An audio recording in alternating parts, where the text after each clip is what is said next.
예, 민수기 5장 1절에 11절에 31절입니다. 민수기 5장 11절에 31절인데 질투에 관한 법입니다. 질투에 관한 법. 예, 질투에 관한 법.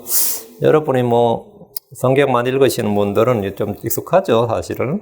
예, 그리고 좀 독특하다는 생각이 드는 그런 법이죠. 질투에 관한 법인데 같이 한번 봅시다.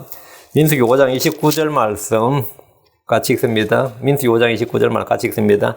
이것은 질투에 관한 법이니 아내가 자기 남편이 아닌 다른 자에게로 탈선하여 몸을 더럽힌 때나 뭐 그 30절까지 제가 읽을 거예요. 혹은 남편의 질투영이 임하여 그가 자기 아내를 향해 질투하고 그 여인을 주 앞에 세울 때에 제사장 그에게 이 모든 법을 집행할지니라.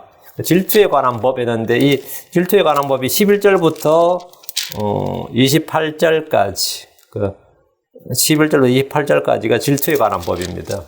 질투에 관한 법을 주님께서 제정해 주시고 이 질투에 관한 법대로 집행하고 실행하라 이거예요. 제사장이. 그러니까 자기 사적인 보복이나 의심을 내가지고 뭐 가정폭력을 하거나 뭐 구탈하거나 뭐 이혼을 하거나 뭐 이렇게 하지 말고 이 질투에 관한 법대로 가정 문제를 해결하라는 겁니다. 이 구약에서. 신약에서 이제 교회에서 이건 안 되는 거예요. 교회에서 이건 안 돼요. 왜 안 되는지 좀 더 이제 설교를 하고요. 잠깐 이 말씀이 우리에게 이제 실행을 못하는 구약에 많은 것들은 뭐 성전에 관한 법, 성소에 관한 규례라든가 제사장에 관한 규례 뭐 이런 것들은 신약에서 실행할 수 있는 건 아니죠. 그래서 우리가 그럼 왜 배우냐 하면 그건 이제 교훈과 훈계, 본보기, 배움 뭐 이런 거죠. 오늘 말씀도 바로 그런 거예요. 이게 뭐 오늘 교회에서 뭐 목사가 불러다가 이렇게 한다 그러면 안 되는 말도 안 되는 이야기고 해봐야 되지도 않고 말도 안 되는 거예요.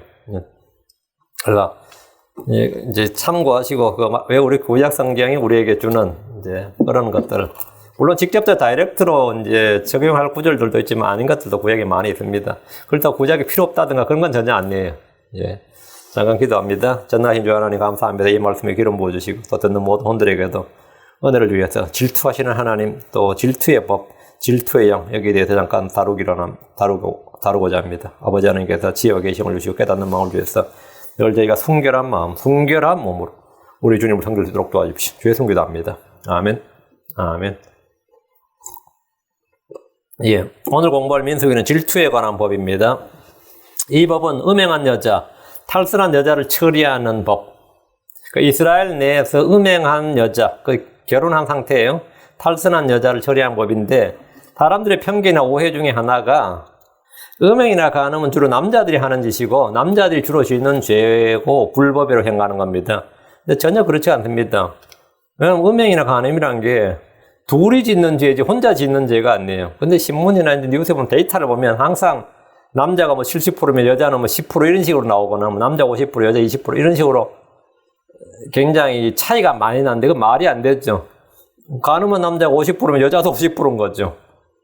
그럼 뭐 당연한 거지. 그거는 그렇게 데이터가 차이가 날 수 없는데 남자들이 이제 여론조사 할 때 했다 그래 말하고 여자들 안 했다 그러는 게 이제 문제지. 그 비율이 그렇게 차이 날 수가 없습니다. 간음이나 음행은 또 이런 불법을 저지르 일은 성별의 구분이 없어요. 성별에 따라 차이가 있다 이런 건 없어요. 죄를 짓는 일은 성별의 구분이 없습니다. 성별의 차이가 없어요. 죄를 짓는 일은 죄의 법에 사로잡힌 일도 성별의 차이가 없습니다. 간음이나 음행은 혼자 짓는 죄가 아닙니다. 창녀는 어느 시대에나 있었습니다. 간음하는 남자와 여자에 관한 법은 율법에 이미 명시되어 있습니다. 레위기 10장 10절에 다른 남자의 아내와 간음하는 남자, 곧 자기 이웃의 아내와 간음하는 자가 있을 경우 그 간음한 자와 간음한 여자를 반드시 죽일지니라. 왜? 둘 다 있단 말이죠. 간음한 남자만 있는데 간음한 여자가 없다는 건 말이 안 되는 거죠. 간음한 남자가 있으면 간음한 여자가 있는 거고 간음한 여자가 있으면 간음한 남자가 있는 거단 말이죠. 그러니까 이 비율은 차이가 날 수가 없습니다. 그 간음한 자와 그 간음한 여자를 반드시 죽일지니라. 둘 다 죽일지니라 했단 말이죠. 범죄의 남녀의 성별 구분은 없습니다.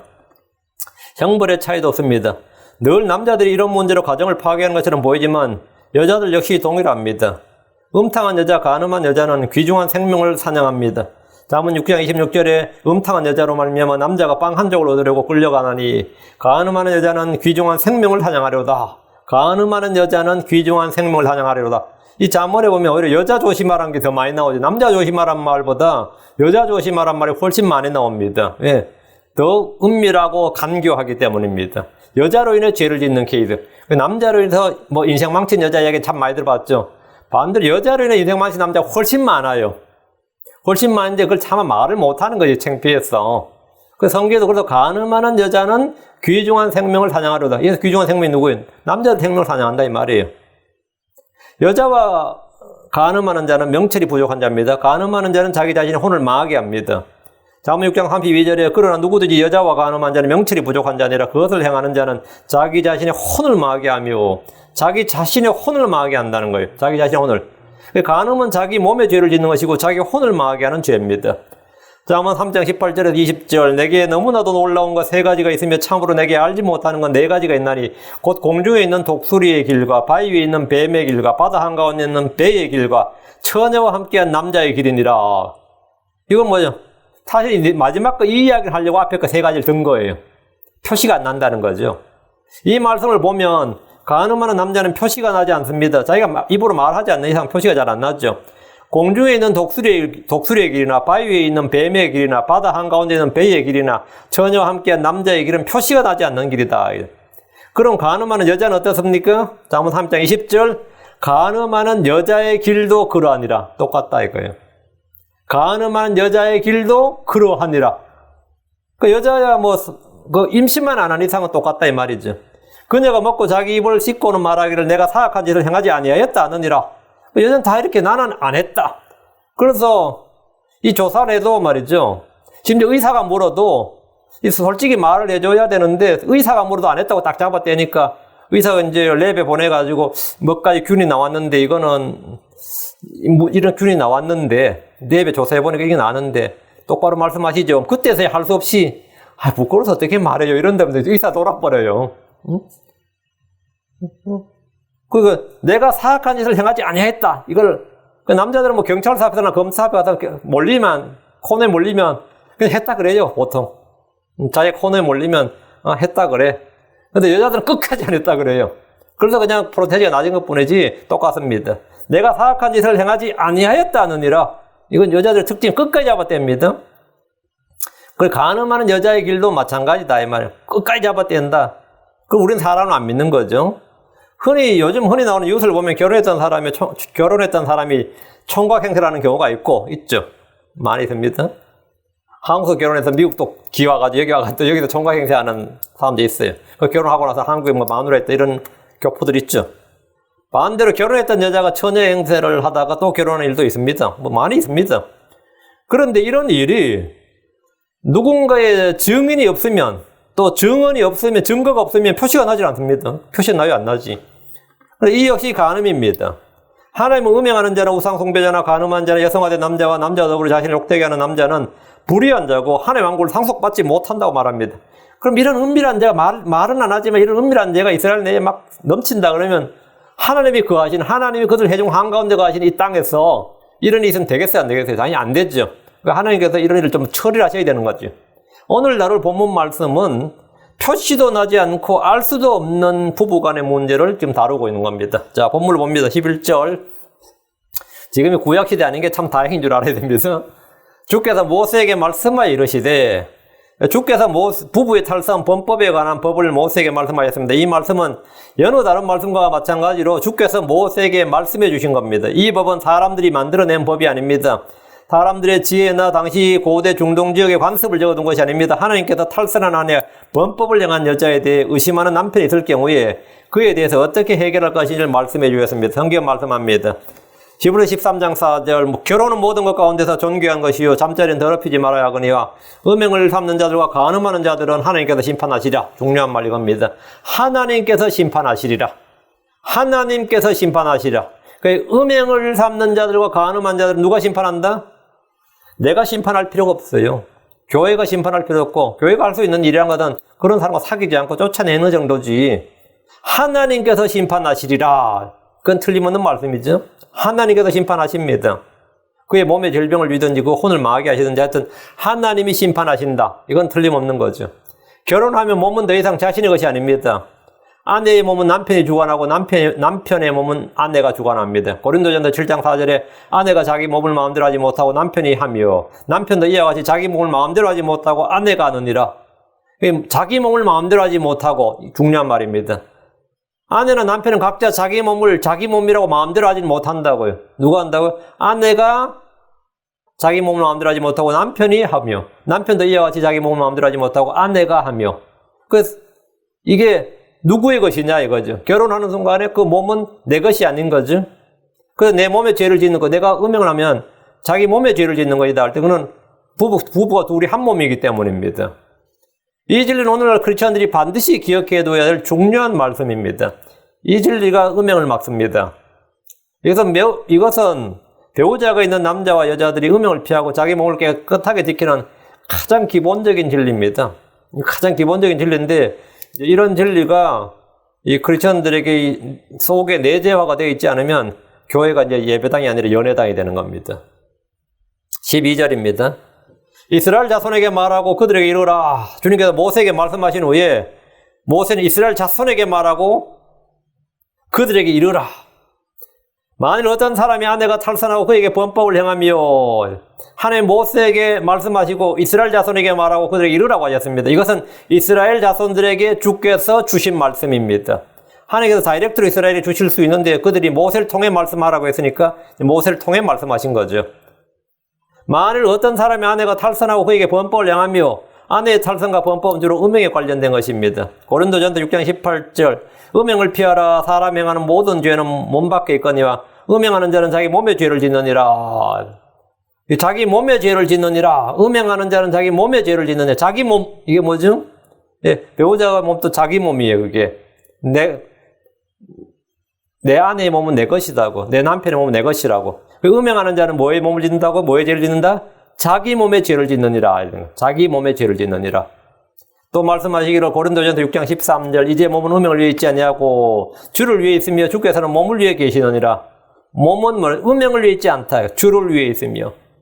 특히 크리스천들의 몸은 주의 성전입니다. 음행은 하나님의 성전을 더럽힌 일로서 주께서 그를 멸하십니다. 고린도전서 3장 17절, 누구든지 하나님의 성전을 더럽히면 하나님께서 그를 멸하시리니 하나님의 성전은 거룩하며 너희가 그 성전이니라. 너희가 그 성전이니라. 하나님의 성전을 더럽히면 몸이 성전이라면서요. 하나님께서 그를 멸하시리니, 아까 히브리 13장 4절하고 맞아 떨어지죠. 하나님께서 심판하시리라. 하나님께서 그를 멸하시리니, 이거죠. 이 법이 지금 구약에서 어떻게 실행되는가 말하는 거죠. 13절, 어떤 남자가 그녀와 육체적으로 함께 누웠는데 그 일이 그녀의 남편의 눈에 드러나지 아니하고 숨겨져서 그녀가 더러워졌으나 그녀를 대적하는 증인도 없고 그녀가 그런 종류의 일로 붙잡히지 아니하여서도 증인도 없고 증거도 없는 거예요. 그럼 어떻게? 그냥 묻히는 거죠. 근데 사람이 참 희한하게도 심증이란 게 있죠. 촉이 있다 그런 말도 하고 어떤 감각이 좀 이상하다 이런 게 있는 거죠. 붙잡히지 않았단 말이죠. 그런 종류의 일로 드러난 적도 없고 증인도 없고 말이죠. 이 사건이 묻히는 거죠. 이런 케이스가. 어떤 남자가 그녀가 육체적으로 함께 누웠다는 것은 음행과 간음입니다. 그 일이, 그 음행 간음이 말이죠. 그녀의 남편의 눈에 드러나지 않냐고 숨겨져서, 드러나면 이제 맞아 죽는 거죠. 그다음에 둘 다 죽는 거예요. 드러나면. 율법에 따라 둘 다 죽어요. 그 일이 그녀의 남편의 눈에 드러나지 않냐고 숨겨져서 이 말은 이 일이 비밀리 행해졌고 아직 드러나지 않는 상태란 겁니다. 드러나면 율법에 따라 둘 다 죽습니다. 주께서 반드시 죽일지니라는 사형으로 규정한 죄들 중에 음행이 있습니다. 레위기 20장 10절에 다른 남자의 아내와 간음한 남자, 곧 자기 이웃의 아내와 간음한 자가 있을 경우 그 간음한 자와 간음한 여자를 반드시 죽일지니라. 근친 상간이나 동성애 수간과 더불어 간음은 둘 다를 죽이도록 규정합니다.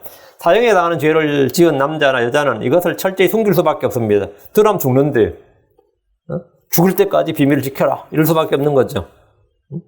그녀를 대적하는 증인도 없고 그녀가 그런 종류의 일로 붙잡히지도 않았다면 이것은 영원히 비밀로 묻히고 그냥 묻어두고 살게 됩니다. 율법에는 두세 증인을 요구하고 있기 때문에 이런 일로 두세 증인이 없다면 재판에 넘겨지지 않습니다. 죄를 지었지만 당사자의 자백이 없고 증거나 증인이 없는 경우에 사건은 그냥 묻힙니다. 사실 이 세상에 이런 사람들이 한둘이 아닙니다. 유대사회라고 해서 다를 바가 없었습니다. 사람 사는 곳은 다 비슷합니다. 사람 사는 곳은 다 비슷해요. 14절.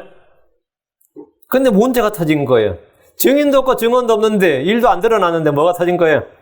그에게 질투의 영이 임하여 자기 아내를 질투하는데 그녀가 더러워졌거나 혹은 그에게 질투의 영이 임하여 그가 자기 아내를 질투하는데 그녀가 더러워지지 아니한 경우 그에게 질투의 영이 임하여. 질투의 영이 임하여. 이 질투의 영은 어디서 온 거겠어요? 갑자기 그에게 질투의 영이 임한 거예요. 현대어로 말하면 뭐죠? 의처증이 임하여요. 이 의처증은 아니에요. 이건 질투의 영이 임한 거예요. 의처증은 심리적인 것이고 이건 치료받아야 할 것이 많죠. 의처증과 달라요. 질투의 영이 임한 거예요. 질투의 영이. 갑자기 마누라가 이상한데? 어때요? 뭔가 이상한데?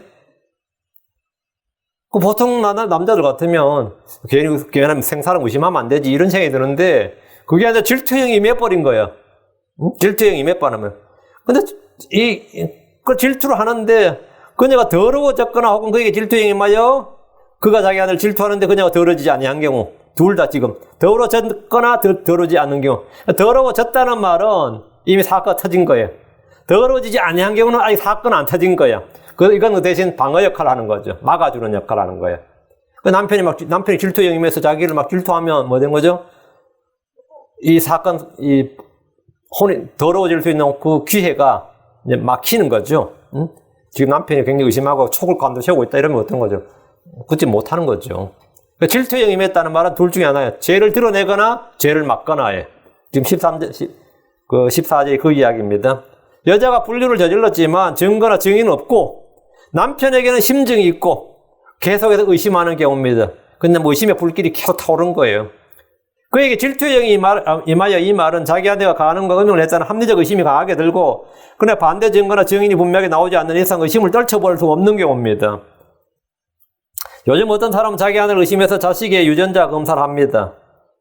이게 참 슬픈 일인데 자식의 유전자 검사를 의뢰해요. 예전엔 유전자 검사라는 게 국립과학수사연구소 이런 데서는 했는데 지금 사설연구소 랩이 워낙 많아서 아무 데서나 돈 얼마만 주면 해주니까 자네 머리 좀 잘라가지고 머리 자르고 손톱 자르고 몇 개만 하면 되니까 요즘은 간단하니까 자기과 같이 동보해서 보내면 일주일 안에 답이 나온단 말이죠. 그런 경우에 상당수가 자기 친자가 아닌 경우로 밝혀진 예가 굉장히 많습니다.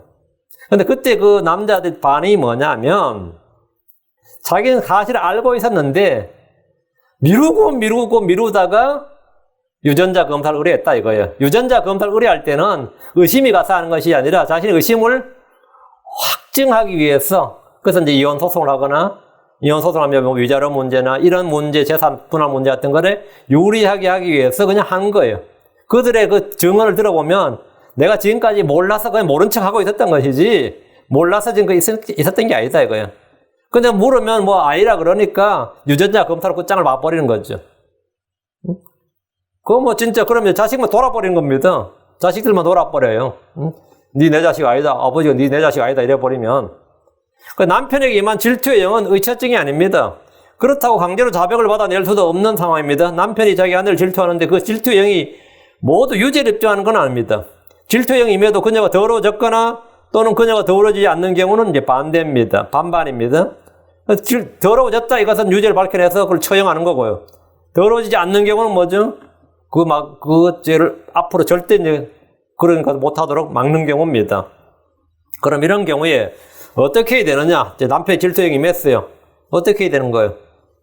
의심을 받는 여자는 자신의 깨끗함과 무죄를 입증할 수 있습니다. 안 했다고 말해봐야 되도 않고 나한테 왜 그러냐고 호소를 한다고 되도 않으니까 이때는 그냥 제사장 앞으로 가는 거예요. 주님 앞으로 간단 말이죠. 반대로 자신의 죄로 인해 정죄를 받을 수 있습니다. 무죄를 입증할 수도 있고 정죄를 받을 수 있는데 이걸 위험천만한 일이죠. 그럼 이제 진짜로 이제 죄가 있으면 자백하고 버려야 되죠. 회개하는 게 제일 낫고. 그래서 남편과 해서 그냥 안 가는 게 제일 낫죠. 가면 죽는 거예요. 죄가 있을 경우는. 15절. 그때 그 사람은 자기 아내를 데리고 제사장에로 가서 그녀를 위해 보리음식 1에바의 10분의 1을 그녀의 헌물로 드리되 그에게 기름도 붓지 말고 그것에 기름도 붓지 말고 그 위에 유향도 두지 말지니라. 그것은 질투의 헌물이요 기억나게 하는 헌물고 불법을 기억나게 하는 헌물이니라. 이 헌물의 이름이 질투의 헌물. 지금 여기 질투의 법, 질투의 헌물, 질투의 영 계속 질투에 관한 거지. 불법을 기억나게 하는 헌물이니라. 질투의 영이 임한 남자는 자기 아내를 제사장으로 데려갑니다. 이때 의심받는 아내, 자기 여자죠. 여자는 자기 남편에게 대해서 분노하거나 저주할 필요가 없습니다. 이 사람이 날 죽이려고 이러는구나. 이러면은 제사장 앞에까지 안 가는 게 되었죠. 분노하거나 저주할 필요가 없습니다. 실족하거나 불평할 필요가 없습니다. 하나님께서 세우신 제사장이 이 문제를 깨끗하게 해결해 줍니다. 의학적 진단이 아니라 하나님의 판단법이 있습니다. 남편은 보리음식 1레바의 10분의 1, 2.3리터 정도입니다. 기름이나 유양 없이 헌물로 드립니다. 이것을 질투의 헌물, 기억나게 하는 헌물, 불법을 기억나게 하는 헌물 이렇게 하는데 질투에 임한 남편은 자기 아내를 위해서 그녀의 헌물을 준비했습니다. 남편이 자기 아내를 데리고 제사장에게 나갈 정도면 꽤 심각한 수준으로 가정의 화평을 위해서라도 이 부부 생활을 유지하기 위해서라도 이 문제는 해결돼야 됩니다. 해결 안 되면 이거는 뭐 가정 자체가 유지가 안 되는 거죠. 이런 문제는 구약의 제사장들은 해결할 수 있지만 신약의 목사들은 해결하지 못합니다. 16절. 제사장은 그녀를 가까이 오게 하여 주 앞에 세우고, 제사장은 남편이 의심해서 데려온 여자를 가까이 오게 해서 주 앞에 세우는데 이 말은 성막 앞에 세우라는 겁니다. 유대 전승에 의하면 제사장은 여인을 뜰의 동쪽 성막 입구 쪽에 서도록 했다고 합니다. 제사장은 이 일을 자신의 지혜나 경험으로 해결해서는 안 됩니다. 주 앞에 세우고 이 말은 하나님의 판단, 주의 법도를 따라 해결한다는 것을 보여줍니다. 질투의 법에 따라 해결하라 이거예요. 우리는 모두 그리스도 심판대 앞에 설 겁니다. 고린도서 5장 10절에 우리 모두가 반드시 그리스도 심판대 앞에 나타나리. 이로써 각 사람이 좋은 것이든 나쁜 것이든 자기가 행한 것에 따라 자기 몸 안에 이루어진 것들을 받으리라. 우리는 모두 주 앞에서 우리가 행하는 일들에 대해 판단, 심판을 받습니다. 이 여인은 성막 앞에 와서 자신의 일에 대해서 심판을 받습니다. 17절입니다. 질그릇에 거룩한 물을 담고 성막 바닥에 티끌을 취하여 물속에 넣고, 이제 제사장이 하는 일이에요. 질그릇에 거룩한 물을 담고, 이제 영적으로 해석해가지고, 질그릇은 사람이 몸이고, 거룩한 물을 담고, 이제 우리가 성도들은 영과 혼이 깨끗해졌다 이 말이죠. 그래서 성막 바닥에 티끌을 취하여 물속에 넣고, 그런데 그 속에 뭐가든 누가 깨끗한 거룩한 물에 너가 티끌을 넣는 사람이, 물속에 흙을 넣는 사람이 어디 있어요? 그럼 흙탕물이 되잖아요. 근데 제사장이 지금 질그릇에 거룩한 물을 담고 그 속에 뭐라고요? 성막 바닥에 티끌을 채 물속에 넣는다는 거예요. 본래 우리 몸에 묻은 티끌을 씻는 게 물이죠. 그런데 지금 물속에다 티끌을 넣으면 그 물이 흙탕물이 되는 거잖아요. 그렇죠. 그렇죠. 그 말은 뭐냐면 내 속에 뭐가든 죄와 불법이 들어왔다 이 말이에요. 그 내 몸이 더럽혀졌다 이거예요. 그건 영적인 거지. 영적인 해석이고요. 제사장은 이 여인을 성막 앞에, 즉 주 앞에 세우고 질그릇에 거룩한 물을 담습니다. 이 거룩한 물이란 것은 성소 입구에 위치한 물두멍의 물입니다. 제사장들이 성막을 섬길 때 이 물로 이제 손을 씻는 거예요. 손발을 씻습니다. 제사장이 질그릇에 이 물을 담아서 바닥에 티끌을 취해서 물 속에 넣습니다. 그럼 이 물은 흙탕물이 되는 거예요. 더러운 물 되는 거죠. 물두멍의 물이 성막 바닥에 티끌에 묻은 손을 씻는 용도인데, 근데 지금은 정반대로 그 물에다가 성막 바닥에 티끌을 취하여 넣습니다. 우리 주께서 가나마다 현장에서 잡혀온 여자에 대해서 판단해달라는 유대인들 앞에서 당신은 어떻게 말하겠나이까? 모세는 돌로 치라고 하였거늘 당신은 어떻게 말하겠나이까? 할 때 주님이 땅바닥에, 성전 바닥에 뭔가를 쓰셨다고 나오죠. 그죠? 그 성전 바닥에 뭘 쓰셨다는 말이 뭐냐면, 율법대로 하면 여인을 성전 앞에 세우고, 주 앞에 세우고, 거룩한 물을 떠다가 그 속에 티끌을 취해서 물 속에 넣어서 주의 법대로 하라 이 말이에요. 지금 그 주의 법대로 하라 이 말이에요. 그래서 티끌을 가르쳐 주신 거, 이 티끌을 취해서 물 속에 넣고, 그 제사장 앞으로 내려가서, 제사장 앞에 내려가서, 이 질주의 법에 따라, 민수기 5장에 따라서 이 여자를 하면 된다. 뭐 너희가 즉결 처분하겠다고 할 필요 없다. 뭐 주님께서 그 이야기를 지금 가르쳐 주신 건데, 그때 유대인들은 아무도 알아들은 사람이 없어요. 아무도 알아들은 사람이 없고, 내한테 가져와서 물을 게 아니라, 너희가 법이 있으니까 질투의 법에 따라 처리하면 될 문제 아니냐? 주님께서 이제 그 말씀을 그 앞에서 무언 가운데 하셨는데, 그래서 이제 티끌을 가르쳐 주신 거죠, 티끌을. 그래서 당시 유대인들은 손에 돌만 잡았을 뿐이지, 예수님께서 티끌에다 뭘 쓰시는 것, 거기에 대해서는 아무도 전혀 관심이 없었습니다. 아무도 뭐 관심도 없었고, 무슨 말인지, 무슨 뜻인지 전혀 몰랐어요. 질주의 법에 따라 처리하라 이 말이에요, 주님께서. 그 요한복음 8장에 나오는 이야기는. 18절입니다. 여인을 주 앞에 세우고 그 여인의 머리를 드러나게 하고 기억나게 하는 헌물, 곧 질투의 헌물을 그녀의 두 손에 주고 저주를 일으키는 쓴물을 자기 손에 들고, 제사장은 여인을 주 앞에 세우고 여인의 머리를 드러나게 합니다. 머리를 드러나게 한다는 것은 극심한 슬픔이나 고통을 당할 때 자신의 심정을 드러내기 위해서 머리를 풀거나 죄를 뿌린 등의 일을 하는 것으로 여인의 아름다움을 완전히 가리고 망가뜨릴 일입니다. 아무리 아름다운 여자라도 머리 헝클어뜨리려고 하면 뭐 귀신같이 보이죠. 아름다움은 다 가려지고 아무것도 안 했죠. 머리 제대로 안 하고 다 헝클어뜨리면 미모는 그냥 없어지는 거예요. 그 어떤 아름다운 여자라도 머리를 풀어 헤치고 엉망으로 만들면 그녀의 아름다움은 다 사라지고 미친 여자처럼 보이게 마련입니다. 여인의 머리를 드러나게 한다는 것은 비천한 상태를 표현한 것으로 자기 남편에게 의심을 받아 주 앞에 나온 것만으로도 큰 수치고 비난거리가 될 여지가 있었습니다. 유대사회에서 이 재판은 그 사람의 인격과 그 집안의 명예가 걸린 것으로서 제사장은 가까운 친족이나 이웃들의 참관조차도 금지했다고 되어 있습니다. 이 탈무드에 보면 이게 나오는데 이거는 제사장과 남편 간에 그 사람 거마지 주위의 주변의 참관을 절대 금지했다. 이건 가족의 명예가 걸린 것이란 말이죠. 여자는 남편이 가져온 질투의 업무를 두 손으로 들고 제사장이 만든 저주를 일으키는 쓴물을 자기 손에 들어야 했습니다.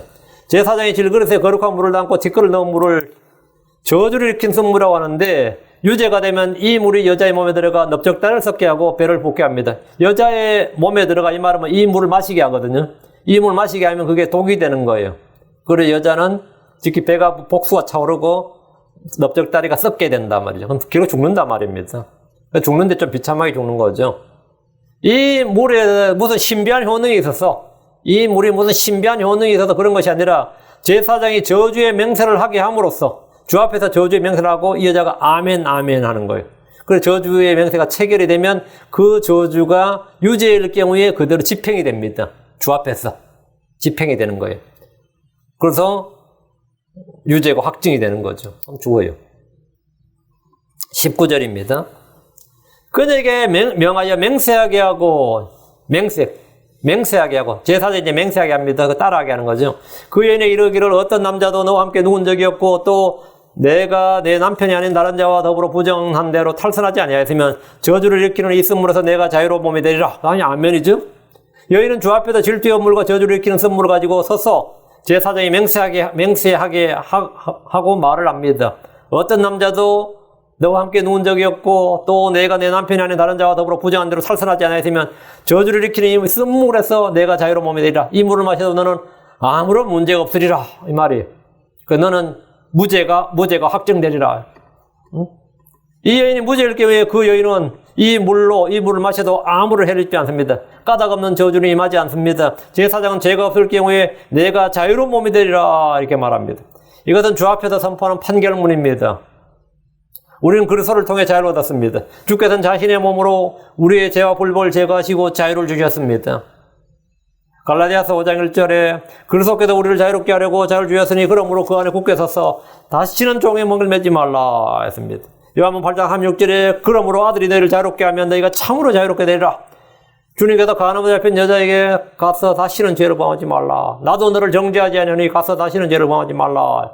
주님은 우리에게 자유를 주셨어요. 그 사람이 간음을 했든지 우상 숭배자였든지 뭘 했든지 간에 주님은 주님께 나오는 모든 자는 주님으로 자유를 주셨습니다. 내가 자유로운 몸이 되리라. 우린 죄를 짓지 않아서 자유로운 몸이 된 게 아니라 주님께서 우리의 죄를 속해 주시고 깨끗하게 해주시고 제거하셨기 때문에 자유롭게 된 겁니다. 갈라디아서 5장 13절 형제들아 너희가 부르심을 받아 자유함이 이르렀으나 오직 자유를 육신의 기회로 쓰지 말고 사랑으로 서로 섬기라. 우리가 자유함이 이르렀다. 우리는 죄에서 자유롭습니다. 율법의 정죄와 저주에서 자유롭습니다. 성경 누구든지 주 예수를 믿으면 내가 자유롭게 되리라 말씀하십니다. 우리는 영혼의 자유가 있습니다. 몸상의 자유가 있습니다. 죄는 사람을 속박합니다. 정죄합니다. 율법은 사람을 속박합니다. 정죄합니다. 마귀는 우리를 속박합니다. 고소하고 비난하고 정죄하고 참소합니다. 진리는 우리를 자유롭게 합니다. 예수로는 우리를 자유롭게 합니다. 성령은 자유를 줍니다. 주의 영이 계신 곳에는 자유가 있느니라 했습니다. 우리는 바로 자유를 선포받아 내가 자유로운 몸이 되리라. 우리는 모두 주 안에서 자유로운 자입니다. 우리 모두 자유로운 자예요. 20절 그러나 내가 내 남편이 아닌 다른 자에게로 탈선하여 내 남편이 아닌 다른 어떤 자와 함께 누워 내 몸을 더럽혔으면 이게 사실이면 어떻게 되는 거예요? 이 자리까지 오면 안 돼요. 차라리 남편에게 싹싹 빌고 그냥 좀 살려달라고 하는 게 나아요. 여인이 자기 남편이 아닌 다른 자에게로 탈선해서 자기 남편이 아닌 다른 어떤 자와 함께 누워 몸을 더럽히면 그녀는 유죄가 되고 율법에 따라 정죄를 받습니다. 율법의 저주를 받습니다. 율법의 정죄, 율법의 저주. 증인이나 증거가 없어서 사형을 받지는 않지만 저주가 임합니다. 그래서 돌에 맞아 죽지는 않는다 이 말이에요. 돌에 맞아 죽지는 않지만 율법의 정죄와 저주가 있다는 거예요. 21절. 제사장이 그 여인에게 명하여 저주의 맹세를 하게 하고 그 여인에게 말할지니라 주께서 내 넓적다리를 썩게 하고 내 배를 붓게 하사 너를 내 백성 가운데서 저주거리와 맹세거리가 되게 하시길 원하노라. 여기도 아멘 해야 되는 거예요. 여기 이 말에도. 그 제사장 그 여인에게 명하여 저주의 맹세를 하게 했다는 것은 간음이나 음행을 저질렀을 경우에 율법의 저주를, 율법의 정주와 율법의 저주, 그리고 그 판결을 감당하겠다는 맹세를 하는 겁니다. 하나님의 심판을 받겠다는 거예요. 아무도 본 사람도 없고 드러나지 않았어도 그런 죄를 지었다면 주께서 그녀의 넓적다리를 썩게 하고 내 배를 붓게 하시고 백성들 가운데서 저주거리와 맹세거리가 되게 하시길 원한다는 제사장의 저주의 맹세를 여인이 따라 말하도록 하고 그 일이 실제로 그녀에게 일어날 것이란 겁니다. 아멘 할지니라 그러면 여기다가 아멘 해야 된다는 거죠. 지금 주 앞에 있습니다. 성막문 앞에. 그 아멘 해야 되는 거예요. 여인의 넓적다리와 배는 남편이 아닌 다른 남자의 몸이 직접 접촉한 부분으로서 해를 입게 된다는 겁니다. 넓적다리 같은 이제 생식기를 가리키는 완곡한 표현입니다. 배를 붓게 한다는 것은 생식기에서 발생한 질병이 자궁으로 들어가서 배를 붓게 하는 것으로 그녀를 공개적으로 징계하신다는 겁니다. 그 물을 마시는데 그냥 위에만 멈추는 게 아니다 이 말이죠. 22절. 저주를 익히는 이 물이 내 창자에 들어가서 내 배를 붓게 하고 내 넓적다리를 썩게 하리라 할 것이요. 엄청난 말이죠. 지금 제사장이 이 여자한테 그렇게 말하는 거예요. 네가 만약에 이런 죄를 지었으면 말이죠. 예? 내 몸을 더럽혔으면 말이죠. 주님께서 내 넓적다리를 썩게 하시고 내 배를 붓게 하시고 내 백성 가운데 저주거리와 맹세거리가 되게 하시고 이 저주를 일으키는 물이 내 창자에 들어가서 내 배를 붓게 하고 내 넓적다리를 썩게 하리라 하면 끔찍한 말이죠. 그러면 그 여인은 아멘, 아멘 할지니라. 두 번 확증하는 거예요. 아멘, 아멘 할지니라. 그 저주를 일으키는 이 물이 내 창자에 들어가서 내 배를 붓게 하고 내 넓적다리를 썩게 하라는 말은 엄청난 저주고 이 율법의 종죄입니다. 하나님이 몸에 직접 내린 징계고 심판입니다. 성병에 걸리는 정도가 아니라 몸 자체가 완전히 망가지는 질병이 임하고 이건 스스로 죽습니다. 제사장이 선포하는 저주의 명세를 듣고 여인은 아멘, 아멘 이렇게 두 번 하는데 이 말은 죄가 있다면 자기 몸에 그대로 이루어질 것이라는 맹세를 받아들인다. 하나님의 저주와 심판을 내가 받겠다 이거예요. 율법의 저주와 심판을 내가 받겠다 이 말이죠. 아멘이 뜻이 뭐죠? 그대로 될지어다 이 말이죠. 그대로 될지어다. 이 말을 두 번이나 반복하게 하신 것은 주 앞에서 제사장이 선포한 저주의 명세를 온전히 확실하게 받아들이겠다는 의지적 표현입니다. 굉장히 중요한 겁니다. 어쩔 수 없다 할지라도 이거는 내가 agree 하는 거예요. 의지적 표현을 말로 하는 겁니다. 여러분 예수를 믿는다는 것도 마찬가지예요. 의지적 표현이에요. 내가 예수를 믿는데 전도한 사람이 예수 믿겠습니까? 예수 그리스도를 이제 지금 이 시간부터 예수 그리스도를 주요 그리스도로 하나님의 아들 그리고 나의 죄를 위해서 죽으셨고 피 흘리셨고 나의 죄를 사하셨고 희생헌물 화평헌물이 되셨고 성경 기록대로 셋째 날 일으켜 주신 이 예수 그리스도를 믿겠습니까? 그러면 어떻게 되죠? 예스 해야지요. 그게 구원이에요. 그게 거듭남이라고요. 거기야. 나 한 번도 그런 적이 없다 그러면 그냥 교회만 그냥 줄기치게 다녔어요. 구원받은 게 아니죠. 응? 여러분이 누가 연애를 하도록 프로포즈를 하는데 나하고 뭐 오늘 데이트를 할래요? 예스 해야죠. 나중에 뭐 생각해볼게. 그건 노란 뜻이에요. 나중에 생각해볼게. 그건 노란 뜻입니다. 나하고 결혼을 할래 하면 예스 해야 결혼하는 거예요. 뭐 중매자이가 묻든지 직접 묻든지 간에 예스 하면 뭐죠? 예스 했다 이렇게 전달하잖아요. 중매자이가 와도 예스 했다. 하겠다고 했다 말이죠. 그 예스를 해야 뭐가 되는 거죠? 하는 거죠.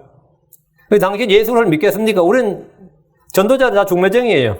예수를 믿겠습니까? 지금부터 믿습니까? 하면 뭐 해야 되죠? 예스 해야지. 아멘. 그게 믿는 거죠. 그거는 그 믿는다. 마음으로 믿는다는 거 어떻게 믿는 게 마음으로 믿는 거예요? 반의사. 내 의지에 반하지 않고 내가 자발적으로 자율적으로 강제적으로 말고 내가 자율적으로 자의적으로 내가 직접 선택해서 내 마음이 직접 선택해서 결정하고 답했다 이 말이에요. 강제로 했다는 건 반의사라 그래. 그 반의사.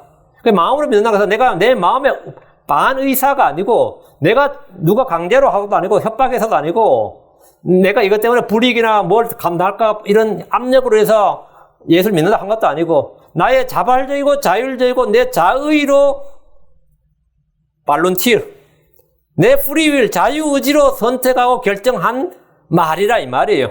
그래서 내가 예수를 주로 그리스도로 믿습니다 하고 말했다. 이게 뭐죠? 내가 그렇게 내 의지의 의사에 반하지 않고 내 자유의지에서 선택해서 결정하고 마음으로 결정하고 그게 마음으로 믿어. 그래서 내가 예수를 주로 믿는다고 예스 했다 아멘 했다 이거예요. 그게 뭐라고? 입으로 시인한 거예요. 그럼 뭐라고? 구원을 받으리니 이 말입니다. 그게 구원을 받는 거예요. 그 지금 이 여자도 제사장 앞에서 제사장이 맹세를 지킬 때 참 두렵고 떨리는 건 그건 죄를 안 지었으면 상관없어요. 죄를 지었으면 두렵고 떨리는 일이죠. 그 앞에서 지금 아멘 아멘 할지니라 했어. 아멘 아멘 할지니라. 주님 이스라엘 백성들에게 계속해서 복을 말씀하실 때도 아멘 할지니라, 저주를 말씀하실 때도 아멘 할지니라 했단 말이죠. 아멘 할지니라 이 말은 뭐죠? 계약이 성립이 되는 거예요. 너와 나의 계약이 성립이 되는 거예요. 내가 주 앞에서 어떤 일에서 아멘 했단 말이죠. 내가 주 예수를 믿기로 뭐 한 거죠? 예스 했다. 응? 목사가 또 꼬셔서 그런 게 아니고 내 자유의지에서 자유의사로 어떤 강압이나 처벌에 대한 두려움이나 압력이나 뭐 없이 어떤 이득을 노리거나 이런 거 없이 내 자유의지로 자유의사에서 내 양심과 생각에 따라서 내가 선택해서 나의 의지로 온전한 나의 책임으로 뭐라고요? 난 예수를 주로 그리스도로 믿는다고 내가 믿고 그 믿는다고 말을 한 거예요. 그게 마음으로 믿고 여기 전도를 하는데 마음으로 믿는 게 뭐예요? 이러면 이거 환장할 노릇이죠. 믿으라 그러니까 믿으라 그러면 믿거나 안 믿으면 되는데 한국 사람들이 교묘하단 말이에요. 마음으로 믿는 게 뭐예요? 이런다고. 또 어떨 때는 믿고 싶어요 그래요. 그 말은 뭐예요? 믿고 싶으면 믿으라고. 믿고 싶으면 믿으면 되지. 누가 못 믿게 지금.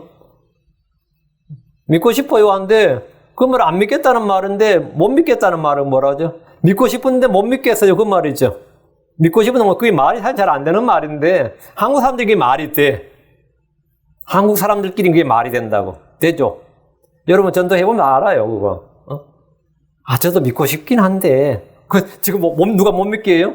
물론 못 믿게 하는 게 있어요. 뭐 집안 사정 때문이라든지 뭐 우리 집안은 어떻고 뭐 남편이 어떻고 뭐 어쩌고 저런 사정이 어떻고 해서 지금 믿고 싶은데 그러면 생활 현실적으로 몰라도 마음으로 믿는 거는 그냥 지금 믿으면 되지 않냐고. 마음으로 믿는 일이야. 내 마음으로 믿는 일이야 뭐 구애받을 거 없잖아요. 집안 제사도 많고요. 우리 집안에는 뭐 너무 보수적이고요. 뭐 유교적 전통이 강해요. 시어머니는 불교고요. 뭐 이러면 나도 믿고 싶은데 그러겠죠. 교회 나가고 싶은데 못 나가요. 그럼 이해한다고. 오케이 이해한다 치고 마음으로 믿는데 그게 뭐 걸림돌이 돼. 믿으라고. 왜요? 누가 못 믿게 하나요? 마음으로 믿게 하는데 지금 누가 못 믿게 해? 그래서 믿는다는 게 뭐냐면 자신의 의지적 선택, 의지적 표현이다 말이죠. 왜 아멘 아멘 할지니라 이거는 그대로 주님께서 말씀하신 그대로 될지어다. 그대로 될지어다. 어떤 이들은 이 아멘 아멘을 두 번 한 것은 무죄일 경우는 복을, 유죄인 경우에는 저주를 그대로 받는다. 그게 아까 무죄인 경우에는 네가 자유로운 몸이 되리라. 그래서 아멘. 네가 죄를 지었을 경우는 뭐라고요? 썩게 되리라. 아멘.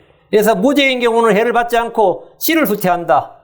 주님께서 이 여자가 무죄인 경우는 이 여자에게 주신 증표가 뭐냐면 해를 받지 않고 씨를 후퇴하는데 이것은 그녀의 무죄를 입증해 주는 일입니다. 28절에 나옵니다. 우리가 주 앞에서 아멘 아멘이라고 하는 말은 주의 모든 말씀을 복의 말씀이든 저주의 말씀이든 생명의 말씀이든 사망의 말씀이든 율법과 시편과 대언자들 글에 기록된 모든 것을 내가 다 믿나이다. 그게 아멘 아멘. 다 믿나이다. 나는 구약과 신약을 다 믿나이다. 주의 모든 말씀이 그대로 이루어질 것이라는 믿음과 소망을 확신하고 고백하는 겁니다. 그게 아멘 아멘 아멘 아멘. 23절에 제사장은 이 저주의 말들을 책에 쓰고 그 쓴 물로 그것들을 지우고 이걸 어떻게 한 거겠어요? 제사장이 이제 이 저주의 말 쓰는 거 말들 책에 써요. 책에 쓴다는 건 두루마리에 쓰는 거예요. 제사장 주 앞에서 여인에게 한 저주의 말들을 책에 씁니다. 책에 씁니다. 저주의 말들은 20절부터 22절까지 저주의 맹세를 한 것을 말합니다. 여인이 자기 남편이 아닌 다른 남자 누웠을 경우 그녀의 넓적다리가 썩고 배가 붓고 백성들 가운데서 저주거리와 맹세거리가 되리라는 것을 이제 써요. 그리고 이 여자는 이제 아멘 아멘 했어요. 제사장은 말로 한 그 저주의 맹세를 책에 쓰고 거룩한 물에 아까 거룩한 물에 티끌을 넣었죠. 그 쓴 물로 그것을 지웁니다. 지운다는 건 어떻게 한 거지? 그걸 한국말로 한자로 세초라고 그러면 세초. 세초란 건 뭐냐면 옛날 조선시대에 이 사람은 역적이다 하고 그 기록이 있죠. 근데 이제 후대에 왕이 사면을 해주는 거야. 그럼 이 사람이 역적이라는 전에 기록을 찾아내가지고 이 물에 가서 씻어요. 그럼 붓글씨니까 어떻게 되죠? 창호지에서는 붓글씨니까 한국은 다 그 종이가 창호지잖아요. 그러면 물에다 탁 올리면 붓글씨니까 탁 날아가죠, 다. 그리고 이제 백종이가 뭐가 되는 거죠? 왕의 그 왕명으로 섞인 그 역적이라 왕명이 이름과 이게 다 사라진단 말이죠. 그걸 가지고 세초라 그럽니다. 그 세초식이 언제 있었냐면, 사도세자 아시죠? 영조가 사도세자를 뒤주에 가서 죽였는데 하필 사도세자 아들이 왕이 되죠, 정조가. 정조는 자기 아버지가 역적으로 죽었다, 이게 말이 안 되잖아. 자기 왕인데 역적이 아들이 되니까 어떻게 하겠어요? 아버지에 대한 모든 기록을 어떻게 되죠? 지워야 되지. 지우려면 어떻게 되는 거죠? 불태우거라, 이게 아니라 그걸 세초식을 했어요. 그래서 한강에 이제 무슨 가인이 몰랐던 그 강물에 가가지고 그 사도세자에 관한 기록들 전부 다 물에다가 그걸 이제, 그걸 세초식이라 그럽니다. 그리고 이제 삼봉 정도전이라고 있어요. 조선시대 때 정도전은 유생들이 입에서 입에 정자도 끄지 못 냈습니다. 하도 역적으로 몰려왔어. 근데 흥선대원군이 그 정도전을 사면을 했어요. 몇백 년 만에. 그 몇백 년 만에 사면했을 때 그 후손들이 한 일이 뭐냐면, 그러면 세초식을 나게 해주세요. 그 세초식에 뭐냐, 그 기록을 찾아내가지고 씻어버린 거예요. 무슨 말인지 알겠죠? 근데 지금 이건 뭐냐면, 이 씻은 물이 큰 저주를 한 물, 저주의 그 기록, 그 글자가 어디로 가는 거죠? 그 물에다 가는 거잖아요.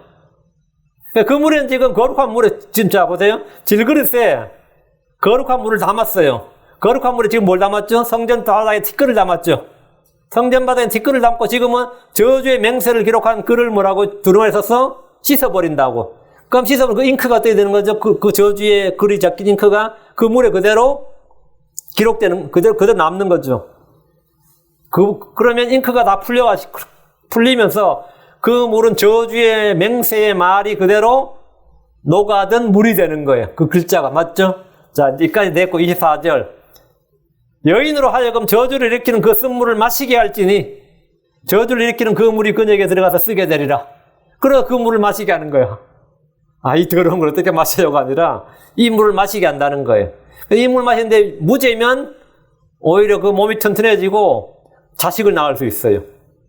유죄면 그게 독이 돼가지고, 무죄면 약이 되고, 유죄면 독이 된다, 이 말이에요.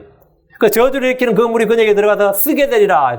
제사장은 저주의 말들을 쓴 책을 씻은 그 쓴 물을 여인에게 마시도록 줍니다.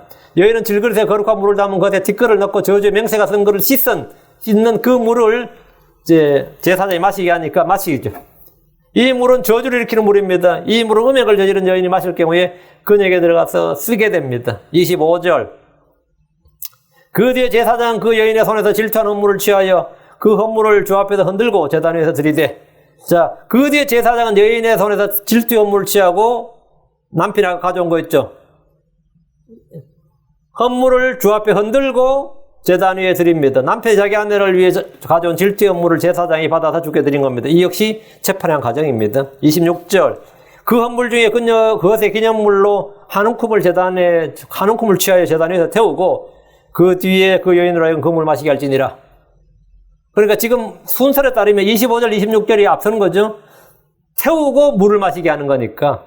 그러니까 23절 때문에 24절이 앞에 먼저 나온 것이고, 순서적으로는 23절에 그것들을 지우고 나서 25절, 26절 하고 나서 24절 하는 거예요. 요제 물을 드리고 나서 물을 마시게 하는 거죠. 그 제사장은 질투의 헌물 중에서 한 움큼을 취해서 제단 위에서 태웁니다. 그리고 그 여인으로 하여금 그 물을 마시게 합니다. 그 물을 마시게 한다는 것은 저주를 일으키는 그 쓴물을 마시게 하라는 겁니다. 25절, 26절, 24절 다음에 일입니다. 23절 다음에 일이죠. 23절. 네. 성경에서 간혹 뒤에 일을 앞에 기록한 것은 앞구절과 성경 연관성 때문에 그렇습니다. 질투의 헌물을 태워서 요제물로 드렸고 한 움큼을 태우고 나머지는 제사장이 그걸 취했습니다. 헌물을 드린 뒤에 제사장 그녀의 손에 있는 저주를 일으키는 쓴물을 마시게 했습니다. 자, 마시게 하면 결과가 바로 나옵니다. 몇 달 뒤에 나온 게 아니라 27절. 그가 그녀로 하여금 그 물을 마시게 했을 때에 만일 그녀가 몸을 더럽히고 자기 남편에게 범법한 적이 있으면 저주를 일으키는 그 물이 그녀에게 들어가서 쓰게 되어 그녀의 배가 부으며 그녀의 넓적다리가 썩으리니 그 여인이 자기 백성 가운데서 저주거리가 될 것이니라. 여자가 음행을 했을 경우에 그 물을 마시게 되면 그 물이 그녀에게 들어가서 쓰게 되어 그녀의 배가 붓고 그녀의 넓적다리가 썩습니다. 저주의 쓴물이 도구로 나타났던 겁니다. 이 부분은 약간 신비적입니다. 근데 이게 실제 있었던 일이고 신비적이에요. 이 물에 무슨 독성이나 신비한 효능이 있어서 그런 것이라기보다는 주께서 그 일을 행하신 겁니다. 마실 때 그 일을 주님께서 지금 주 앞에서 하는 일이기 때문에 주님께서 우리의 마음과 생각과 모든 일을 다 하시는 분께서 그 물을 마실 때 그 율법의 저주와 정죄를 집행을 하시는 거죠. 그 물이 그냥 너무 신비한 물이라서 아무나 그냥 죄 지은 사람 마시면 다 그렇게 되는 게 아니고 물의 신비한 물의 효능, 신비한 물의 효과라기보다는 주님께서 그 물을 마실 때 그 일을 행하시는 거죠. 주님 앞에서 받는 재판이고 주 앞에서 헌물을 했고 저주의 맹세를 했고 저주의 글들이 적힌 것들을 그대로 그 물로 씻었기 때문에 그 물을 마실 때 주님은 그 속에서 강력하게 효과적으로 일을 하셨던 겁니다. 그 물을 마실 때 음행한 여자의 경우 배가 부고 넓적다리가 썩어 들어가 죽게 됩니다. 그럼 이 여인과 간음한 남자는 어떻게 됩니까? 그럼 여자만 왜 이렇게? 이 여인과 간음한 남자는 어떻게 됩니까? 이건 지금 성경 기록에 안 나와요. 그런데 유대 전승에 따르면 간음한 남자도 같은 시각에 같은 방식으로 죽게 됩니다. 이거 황당하죠? 이거 진짜 황당한 거. 집에 있는데 갑자기 자기도 그렇게 배가 막 아프면서 막 뒹굴다 죽는다 생각 한번 해보세요. 응? 그러면은 갑자기 급사했다고 그냥 알려지지만 여자는 그 주 앞에서 죽게 되고 그때 남자는 어디에 있든지 간에 하여튼 죽는다고 그래요. 구약에서는 백성들 가운데서 죄에 대한 이런 징계와 형벌과 심판이 집행되었습니다. 이것은 뭐죠? 백성들에게 엄청난 두려움을 주는 거죠. 숨길 수 있는 죄가 없다. 우리는 주 앞에서 숨길 수 있는 죄가 없다. 그리고 모든 죄에 대해서는 뭐가 있다? 주의 심판이 있다. 오늘날 크리스천들은 이런 개념이 자체가 별로 없어요. 그래서 죄 지는 걸 두려워하지 않는 겁니다. 두려워해야 되는데 두려움 별로 없는 게 왜? 심판, 징계가 속히 집행되지 않으니까. 근데 이스라엘에서는 이런 징계나 이게 그들 가시적으로 눈에 보이니까 그건 엄청 두려운 일이죠. 하나님께서 이들 가운데서 악을 제거하는 방법이 없고 주를 두려워하게 하신 겁니다. 오늘날 이 법은 교회에서 실행할 수가 없습니다. 거룩한 물도 없고 제사장도 없고 주께서 거하시는 성막도 없고 제단도 없습니다. 크리스천들은 죄를 지으면 주 앞에서 자백하고 회개하면 됩니다. 만약 이 물을 마신 여자가 아무런 잘못도 없고 양심의 거리낌도 없다면 그 물을 마시면 독이 되는 것이 아니라 약이 되어서 생식 기능이 강화돼서 자녀를 수태하게 됩니다. 28절. 자, 그럼 죄가 없는 여자는 그 물을 마시면 어떻게 되느냐? 28절. 만일 그 여인이 몸을 더럽히지 아니하고 정결하면 해를 받지 않고 씨를 수태하리라. 자기 남편으로부터 의심을 받았던 여인은 주 앞에서 제사장이 주는 물을 마심으로써 자신의 무죄와 순결을 입증하면 전혀 해를 받지 않습니다. 저주의 맹세와 저주의 쓴 물은 그녀에게 아무런 해도 없습니다. 율법의 저주는 그리스도 안에서 순결한 처녀가 된 성도들에게 아무런 해를 끼치지 못합니다. 우린 율법의 저주에서 구출되었습니다. 우린 모두 부정한 여자, 부정한 물건 같은 자들이었지만 예수로의 피로 정결하게 되었습니다. 그분의 아들 예수로의 피가 모든 죄에서, 모든 불에서, 모든 허물에서, 모든 불법에서, 모든 범법에서 우리를, 모든 더러움에서 우리를 깨끗하게 하셨습니다. 예수로의 피가 우리를 모든 죄에서 우리를 깨끗하게 씻으셨습니다. 여러분 씻음 받았습니까? Are you washed? Are you washed? 씻음 받았냐고요. 성경 말합니다. 디도서 2장 14절.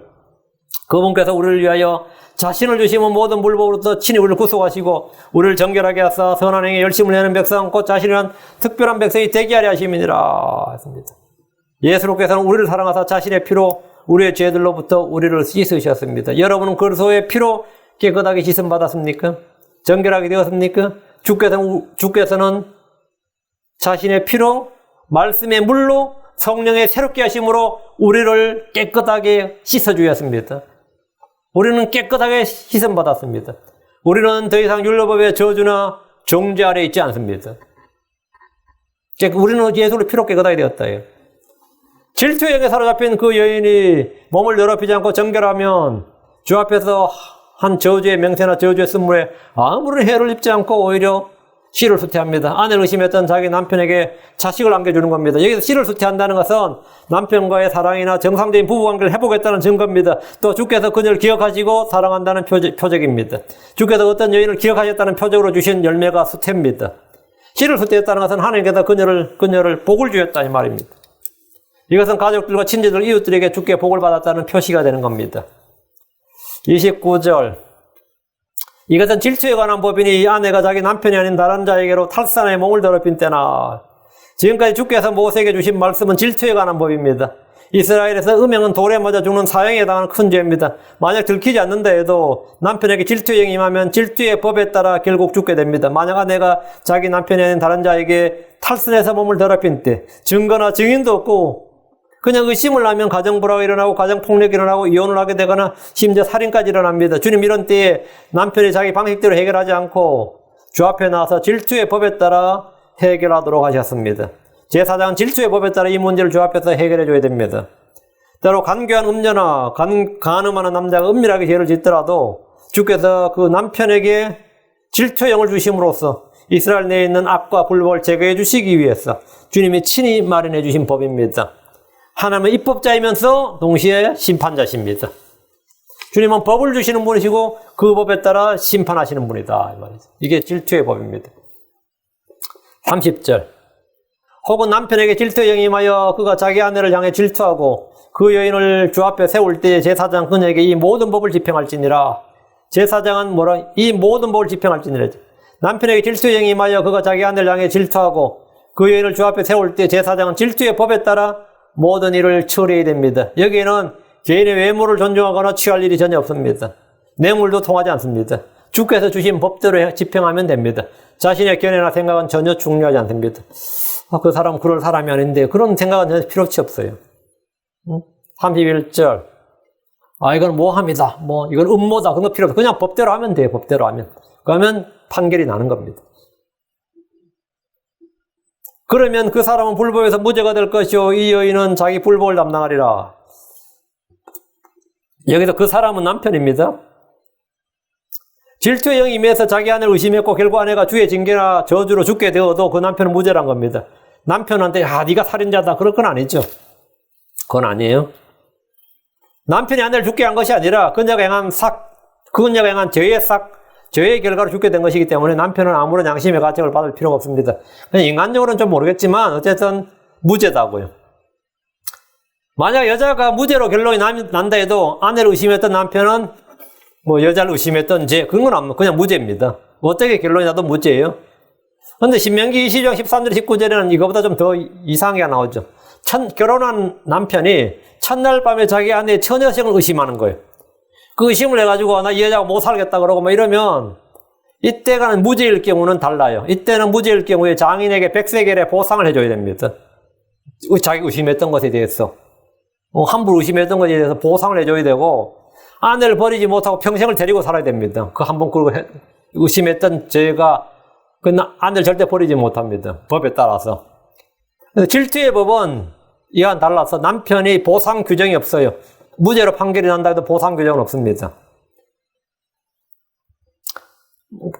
이 여인은 자기 불법을 담당하리라 했는데 이 여인은 자기 불법을 담당하리라. 여인은 자기가 지은 죄에 대해서는 불법을 담당해야 됩니다. 이 말은 이제 배가 붓고 넓적다리가 썩고 사람들의 저주거리가 된다 이 말입니다. 자, 구약에서는 성전 직접 주 앞에서 이 땅에 계신 성막에 계신 주 앞에서 이 문제를 해결했습니다. 우리는 이 땅에서 어떤 건물이나 어떤 곳에 장소에 주님이 거하시지 않습니다. 하늘에 계신 주 하나님 앞에서 이 문제가 해결됩니다. 그것이 그리스도 심판석입니다. 우리는 그날에 우리가 행한 모든 육신적인 해들, 죄들, 불법들은 전부 다 불에 타게 될 겁니다. 그리고 모든 보상의 손실을 당하게 됩니다. 그때 주 앞에서 해결되는 것이고 우리가 당하는 불법을 담당하라 말하는 보상의 손실을 당하는 거죠. 손실을 당하는 것을 말합니다. 그 외에 우리의 모든 죄와 불법은 예수의 피로 말미암아, 속죄로 말미암아 완전히 제거되고 깨끗하게 되었습니다. 예, 지금 여러분의 죄는 여러분이 숨기고 있거나 회개하지 않고 자백하지 않는 거 아니라면 우리는 전부 다 깨끗하게 해결됐습니다. 그렇지 않으면 여러분 지금 해결하시면 됩니다. 죄를 짓는 것이 문제가 아니라 죄를 짓고 해결하지 않는 게 문제입니다. 우리에게는 언제나 해결책이 있습니다. 이게 뭐죠? 주 예수 그리스도입니다. 예, 주 예수 그리스도입니다. 해결책이 있으면 아무것도 아닙니다. 예, 해결책이 있으면 모든 문제는 아무것도 아닙니다. 질병도 마찬가지예요. 특효약이 있으면 그 질병은 아무것도 아니에요. 특효약이 있으면 질병은 아무것도 아닙니다. 그런데 제일 문제가 뭐죠? 약이 없다. 해결책이 없는 병이라고 하면 뭐죠? 그 난치병, 불치병이 되는 겁니다. 그 죽음에 이르는 병이 되는 거예요.